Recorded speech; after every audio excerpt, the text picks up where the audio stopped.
Salut! Aujourd'hui à la Minute RH, on parle de télétravail.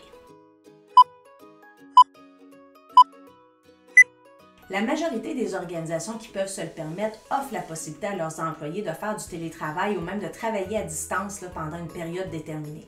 C'est un avantage non négligeable pour les employés, c'est super intéressant pour les organisations aussi, mais c'est vrai que ça peut donner quelques cheveux gris aux gestionnaires. Aujourd'hui, je te donne 5 bonnes pratiques à mettre en place pour faciliter la gestion de tes équipes à distance, mais pour être honnête, ces 5 bonnes pratiques-là peuvent être aussi mises en place en présentiel. Donc, c'est tout simplement 5 bonnes pratiques de gestion. La première pratique, c'est d'établir des attentes claires. Donc, c'est important que les employés sachent c'est quoi les objectifs, c'est quoi les livrables, les rendus, les dates, donc tout ce qui est en lien avec les rendus au niveau du travail, mais aussi des règles de fonctionnement. Donc, c'est quoi l'horaire de travail, comment ça fonctionne, comment fonctionnent les réunions, c'est quoi les canaux de communication, les outils de communication, courriel, téléphone, Teams, plateformes diverses. Donc, quel outil on utilise pour communiquer selon l'information qui est à communiquer.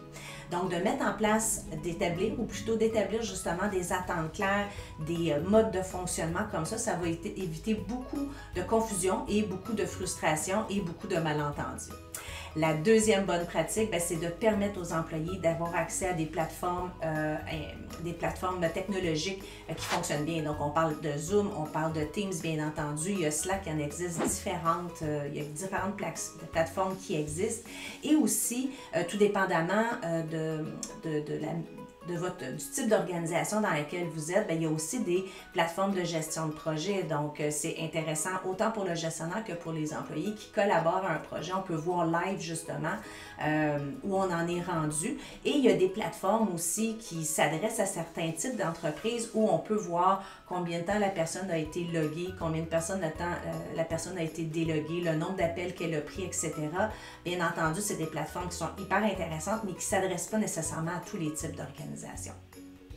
La troisième bonne pratique, c'est de favoriser la collaboration et la communication. Donc, on organise des rencontres d'équipe de façon régulière, puis durant ces rencontres-là, on essaie justement d'avoir un petit côté peut-être un peu plus léger occasionnellement, donc avoir des cafés virtuels pour permettre aux gens justement d'en apprendre plus les uns sur les autres pour faciliter justement le lien d'engagement qu'il peut y avoir entre nos employés. Quand on se voit peut-être une fois ou deux par année, c'est important ces petites rencontres. Moi, j'appelle ça les rencontres comme on prenait un café à la machine à café ou à la salle de dîner. Donc, ça permet de créer des liens puis de susciter l'engagement justement des employés, un sentiment d'appartenance à l'organisation. La troisième, c'est de garder justement les gens mobilisés. Comment on fait ça? C'est un peu comme en présentiel. On fait du feedback, on fait de la reconnaissance, on permet à nos employés aussi d'avoir accès à de la formation pour continuer à développer nos compétences. Donc, c'est pas parce qu'on est à distance qu'on n'a pas besoin de se développer. Donc, le fait justement que notre gestionnaire nous considère et nous offre la possibilité de continuer notre développement professionnel, c'est toujours hyper important pour les employés. Et la dernière bonne pratique, bien entendu, c'est de veiller au bien-être et à ce que nos employés aient un équilibre travail-vie personnelle dans leur quotidien.